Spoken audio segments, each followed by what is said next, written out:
What's going on, everybody? Welcome to another vlog.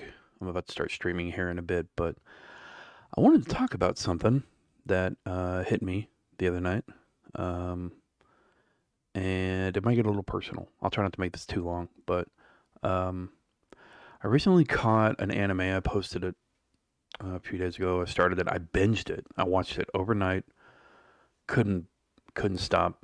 Although I did stop. I took a nap, but I caught a new anime called Jobless Reincarnation. This anime, surprisingly, hit me right here. And as I'm sure it did other people that, read into it, what I did. What's true about a good story is that it speaks to you. It speaks to your head, your heart, um, past experiences, familiar settings, familiar expressions, and experiences. And this one did. Let me explain why.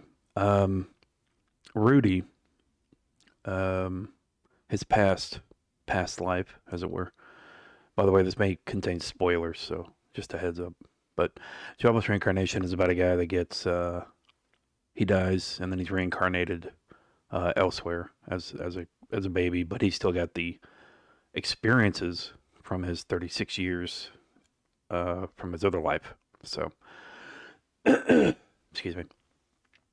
Internally, he is still a 36-year-old, and it's pretty amazing actually to see this kid grow up with the years of experience from his other life. And there are times myself, it hit me on two levels. There are times myself I wish I could have done this for stuff that happened in my childhood. Um, I wish I could have stopped it. I would have had the knowledge. I would have had the um, drive to do so. And it's pretty amazing to see this kid utilize that ability to an awesome extent. There were a couple of moments where it's a little questionable, and I've it's been reported to me from buddies that watch it as well that um, I'm not really huge in the anime scene, but I love anime, especially certain ones. I'll keep coming back to them, much like a good TV show or a good movie. And but this one was definitely a personal favorite. But I've been made aware that the show had certain moments to where it made people a little uncomfortable, and I totally get that. I mean, there is a moment where it's like, I'm not sure how I should think about this or what I should feel about this. It's conflicting. Um, but overall, the anime is an 8.5 or 9 out of 10 for me. But that is definitely something that was really cool about it is that it wasn't just somebody narrating their new life. It wasn't just somebody reflecting on moments and how they compared to their past ones. No, this is a character that was utilizing their past life, and they were able to work that knowledge in their own brain and take advantage, as it were, of the situation that they're in as a kid, and be wise beyond their years, be able to do whatever, learn faster, um, be more productive. It's really, really awesome to see. But what also hit me with this was how this guy, and again, spoilers, how Rudy's past life, he was abused, he was bullied, he was terrified, terrified so much so that he didn't go out. He couldn't face it, and he pushed those away that even tried to help him, um, because he was scared, and he just sat inside, played video games all day, um, watched anime, and there's a lot of people, especially from my generation, that's true of. Oh, otakus missing. The Ready Player One refers to people like that, especially if for years from now we see a total trend of it called the missing millions, and I always love that. I think it's a good reference, but um, I saw myself in that character, and it's kind of, again, it hit on a deeper level because it kind of, I clicked with this scenario because of the things I've been through, and but the way this character took that and turned it on its head and said, no, not this time, you know, was really inspiring. I'm not gonna lie, it was really inspiring, and I'm shaking the camera. Um, it was really inspiring, and it's such a great anime. It's such a great watch. Um, a couple of other things that I wanted to really touch on here was that there's you know the anime does a really good job, in my opinion, of representing what fear and what hurt can turn people into, um, and how overcoming it, even if you have to live a brand new life, you know, even if you have to do what you got to do to live a brand new life. Although, with that said, this is kind of a different situation because obviously this guy's reincarnated into um, another setting, and he becomes this awesome hero. But he also deals with family, and he goes about, again, on another level that speaks to me. He goes about his own life after everything happens, and he gets separated from his family. He goes about his own life and lives his own adventure.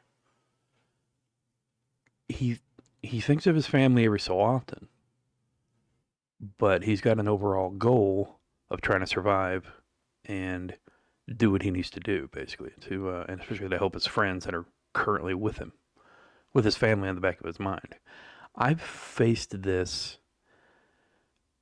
especially in the past year, since my dad's passing. I've been off and on in touch with siblings, with certain parts of my family, um, but overall, I've focused on my own life and do what I have to bounce back. Now, most of the time, family understands that.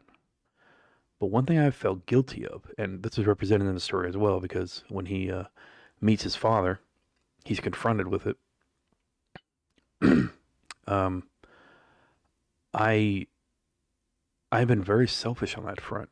You know, I think as we all do. You know, because we're just trying to survive. We're just trying to live our own life, and while we still love these people endlessly, there is a lot of times in life where we feel we do what we have to, and others, at least it feels like, get left behind. And there may be future consequences to that we may have to reap, um, or so. I'm totally forgetting which way that goes. Um, but you know, he's confronted with it, and again, it hit me. I'm just like, wow, I feel attacked. But it's an amazing show. Um, it felt like a bit of a nod to me, to be honest. Not that it was solely written for me, but you know, there are times in life in the universe when you feel like something's speaking to you, directly to you. And to me, that is a sign of fucking fantastic writing. Obviously, the writers have had experience in this. They're representing that in the story. The show is borderline. It is definitely adult. It's MA for mature audiences. Not a whole lot of nudity though, but definitely suggestive themes. And definitely, again, such a great show. If you get a chance, check it out. But I just kind of wanted to review it, as well as provide a vlog about it, because again, it really spoke to me. Another another one I've started is Fire Force. I'm working my way through it, but I got to give a big shout out to my buddy at work that mentioned these, and I overheard it in conversation. I had to check them out. It's been a while since I've watched an anime that I can really kind of come back to, and I think this will be one of them. Um, Speaking again about Jobless Reincarnation, um, Full Metal Alchemist, Soul Eater, um, you know, those are just notably some others that I tend to rewatch. I love animation, obviously. I mean, look, I'm a gamer. I get into animation. I grew up on it. And hell, I fall asleep watching Futurama. I fall asleep watching Justice League. These are my security blankets. If they're on in the background, I will fall asleep. And that is a compliment because it means I've watched them too damn much because I enjoy them too damn much. So it's pretty awesome. But anyway, wanted to share that. Excuse me, I just woke up. Sorry for all the clearing throat, but I appreciate you making it to the end of this vlog. If you did, remember, you're awesome. Never let the world tell you otherwise. Stay safe, stay sane, and I'll see you next time. Peace.